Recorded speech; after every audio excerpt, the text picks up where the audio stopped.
Good morning সবাইকে। এই সকাল সকাল বেরিয়ে পড়েছি, কারণ সকাল সকাল তো ফ্রেশ সবজিটাই আনতে হবে আগে, তাই না? তার জন্য সকাল সকাল বেরিয়ে পড়েছি আমি আর বড়বাবু।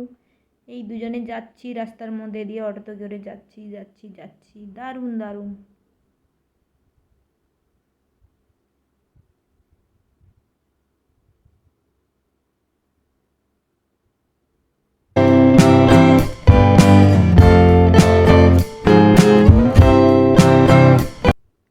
তারপরে এইখানে দেখো অনেক পায়রা, কত পায়রা কি বলবো, এত সুন্দর লাগছিল সামনে থেকে, তোমরা না দেখলে বিশ্বাস করতে পারবে না, এত সুন্দর লাগছিল। আসলে এখানে কি বলো তো, সবাই হচ্ছে সকাল সকাল পায়রাদের খেতে দেয়। তারপরে এই চলে আসলাম, এখানে কত ফুল, এখানে এই আলু পেঁয়াজ কিনতে হবে, এখানে এটা ওটা এই টুকটাক তো নিতেই হবে, তাই না? তার জন্য এইসব তোমাদের দেখাচ্ছি। এখানে হচ্ছে এই দেখো কত পান। তারপরে স্নান করে নিয়েছি, স্নান করেই মাথা একটু, চুলটা একটু শুকনো শুকনো করে নিচ্ছি মাথা মুছে। চলো। হ্যালো গাইস, কেমন আছো তোমরা সবাই? আশা করছি অনেক ভালো আছো, আমিও অনেক ভালো আছি। সুরঞ্জনা দেব লাইফস্টাইলে তোমাদের স্বাগত। তো চলো আজকের একটা নতুন ভিডিও স্টার্ট করা যায়। এই স্নান করলাম, এই স্নান করে নিয়েছি, এবার স্নান করে দুপুরে খাওয়া দাওয়া করে তারপর বিকেলে একটু অনেক কিছু কেনাকাটা আছে, তো তার জন্য কেনাকাটা করতে যেতে হবে। তো চলো, আমিও যাচ্ছি আর তোমরাও আমার সঙ্গে যাবে, চলো।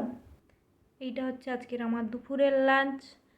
ভাত, আলু সেদ্ধ, মাছের ভাজা, মাছের ঝোল, আর এটা হচ্ছে একটা টেস্টিদার চাটনি। তারপরে দেখো, এই দেখো আমি আর বড়বাবু বিকেল বিকেল বেরিয়ে পড়েছি। বড়বাবু একটু লজ্জা পায়, তো তার জন্য একটু লজ্জা পাচ্ছে আর কি। আমি একটু লাগাচ্ছিলাম, আমি বলছি কি তুমি একটু ক্যামেরার সামনে আসতে পারো না? তারপরে এই দুজন বেরিয়ে পড়েছি, দিয়েই যাচ্ছি হেঁটে হেঁটে দুজনেই। আর এত রোদ্দুর ছিল, তারপরে এই শপিং মলে চলে এসেছি।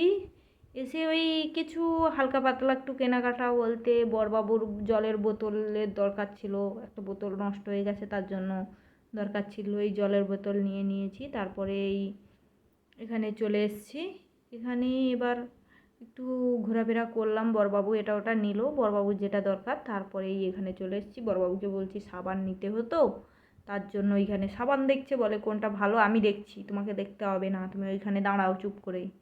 দাঁড়িয়ে আছি, তারপরে এইসব তোমাদের দেখাচ্ছি, দেখো কত জিনিস। তারপরে এই চলে আসছি, শপিং হয়ে গেছে, তোমাদের দেখাচ্ছি এত কিছু নিয়ে নিয়েছি।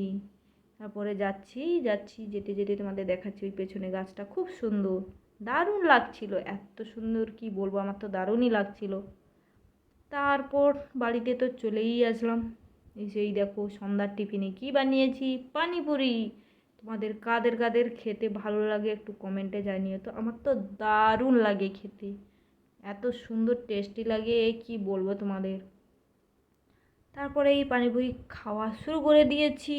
প্রথমটা নিয়েই দারুণ ছিল কি বলবো, এত সুন্দর ছিল পানিপুরিগুলো, আরও বিশেষ করে এই চাটনিটা আর জলটা দারুণ। কি মানে কি বলি, এটা হচ্ছে প্রত্যেকটাই মেয়েদের একটা লোভনীয় জিনিস, যেখানেই দেখবে খেতেই হবে, না হলে মনে হয় কিছুই খাইনি। পানিপুরিটা খেলেই মনে হয় যেন, না খেলে মনে হয় কিছুই খাইনি আমি আজকে।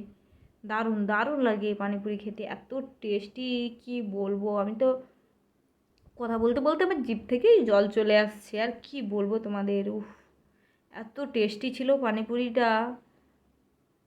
আগের দিন খেয়েছি কিন্তু এতটাও ভালো হয়নি, কিন্তু আজকেরটা দারুণ টেস্টি হয়েছে, তার জন্য খাচ্ছি, খেয়েই যাচ্ছি আমি। তারপর বড়বাবু পাশে বসেছিল, বলে তুমি কতগুলো খেতে পারো, খাও আজকের আমি দেখবো। তারপর বসে বসে উনি হিসেব করছে আমি কতগুলো খাচ্ছি। তো বসে বসে সাইডে হেসেই যাচ্ছে হেসেই যাচ্ছে।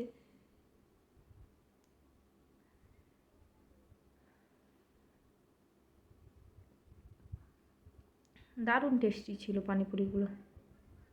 এটাই তো সন্ধ্যার টিফিন হয়েই গেল। তারপরে ওই এটা হচ্ছে সন্ধ্যায় তাড়াতাড়ি একটু টিফিন করে নিলাম, কারণ রাত্রে তো আবার খেতে হবে, তাই না? চলো ভিডিওটা শেষ করা যাক, তাই না? আজকের ভিডিওটা এই পর্যন্ত। যদি ভালো লাগে লাইক কমেন্ট আর শেয়ার করতে ভুলো না কিন্তু। আর হ্যাঁ, চ্যানেলটা সাবস্ক্রাইব করতে একদমই ভুলো না। তো চলো আজকের ভিডিওটা এই পর্যন্ত। টাটা।